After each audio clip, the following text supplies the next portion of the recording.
Chapter 5. This is all about interacting with our environment. We've been, Section 1 was about the natural resources and remind environment. If you can remember that, and then Section 2 we talked about land use. And when we talked about how we use land, we talked a lot about first level, second level, and third level activities. We'll circle back to that today. All right, today we're going to read Chapter 5, Section 3, People's Effect on the Environment. How that land use, how people have affected our environment with that land use. All right, so here we are, Section 3. Our objectives in this section, we will investigate how first level activities affect the environment. We'll explore how second and third level activities affect the environment. We have 4 key terms here that you can add to your key term slideshow: deforestation, biodiversity, civil engineering, and pollution. As you can see on page 130 and 131 here, we are going to read about first level activities. I do want you to follow along as I read here. Back to page 130, first level activities. First level activities, or direct interaction with raw materials, provide the food and resources that people need to live. They also transform the physical environment. For example, agriculture replaces wild plants and animals with the domesticated plants and animals that people need for food and other products. Creating farmlands. As countries have grown, they have met the challenge of feeding their people in different ways. The Great Plains of North America once supported wild grasses and buffalo. Today, farmers in that region grow corn and wheat and raise cattle. In the Netherlands, the people have drained bays and marshes to create dry farmland.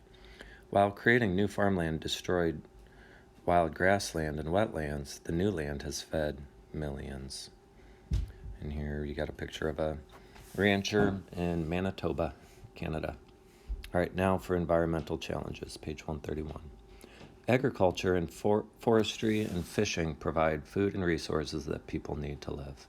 At the same time, they sometimes have harmful effects on the environment. For example, wood is needed to build houses, but cutting down too many trees can result in deforestation, or the loss of forest cover in a region. Cutting forests may result in the loss of more than trees and other plants. Animals that depend on the forest for survival may also suffer. Deforestation can lead to the loss of biodiversity, which is a richness of different kinds of living things. So timber companies face the challenge of harvesting needed wood while limiting damage to the environment. All right, we got a picture of deforestation up here. Timber companies and farmers have cut down rainforests in Indonesia.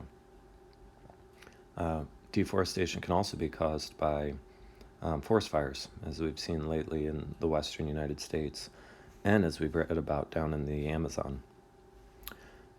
Next paragraph here. Farmers often use fertilizers and other chemicals to grow more crops. This makes it possible to feed more people. But when rain washes these chemicals into streams, they sometimes harm fish and other water-dwelling creatures. Fish are a tasty and healthy food source, but if fishers catch too many, they may threaten the fish's survival. Farmers and fishers face the challenge of feeding the world's people without harming important resources. Next, finding balance, which we talk a lot about in social studies. The key is to find a balance. Around the world, governments, scientists, and business people are working to find ways of meeting our need for food and resources without harming the environment. One solution is planting tree farms for timber. When the trees are mature, they can be cut and new trees can be replanted without harming ancient forests. Farmers can grow crops using natural methods or use chemicals that will not damage waterways.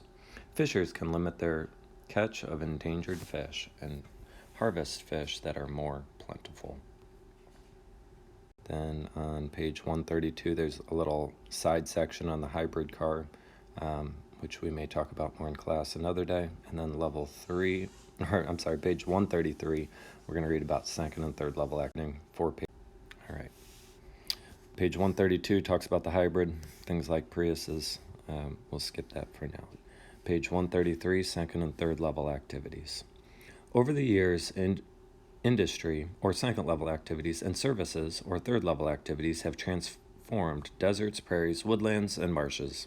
They have created our familiar urban landscape of housing developments, offices, factories, railroads, and highways, providing jobs, reshaping the environment. Industrial and service activities provide most of the jobs in developed countries such as the U.S. Those activities are the basis for the developed country's prosperity. They are also the main land use in suburban areas.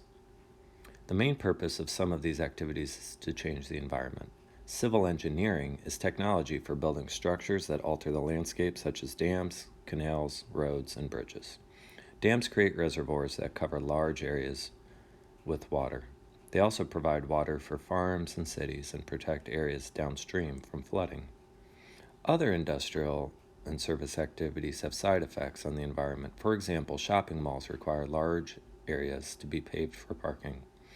Industries use large amounts of resources and release industrial waste into the environment. Surface activities require the construction of roads, telephone lines, and power lines. All right, so you can see a picture down here of the waterfront of Rotterdam in the Netherlands. It has been shaped to meet the need of industry. Definitely not how the environment was before humans. And on to page 134, just kind of wrapping things up. So that's it. Short.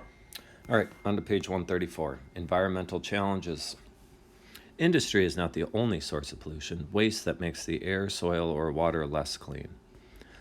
The trash that we throw away may pollute the soil, water, or air. Exhaust from cars and trucks is another source of air pollution. Many scientists believe that air pollution may cause higher temperatures or other changes in our climate.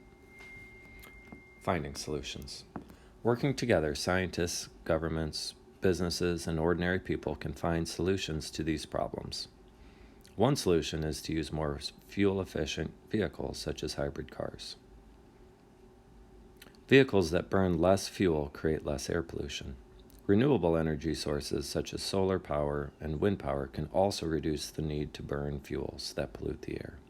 In addition, reducing pollution may reduce the risk of harmful climate changes. Many cities and counties in the U.S. have introduced waste recycling. Recycling reduces the amount of waste that local governments must burn or dump. It also saves natural resources. For example, when paper is recycled, fewer trees must be cut down to make new paper. Finding solutions to environmental problems is one of the greatest challenges of our time. If we all work together, we can meet this challenge.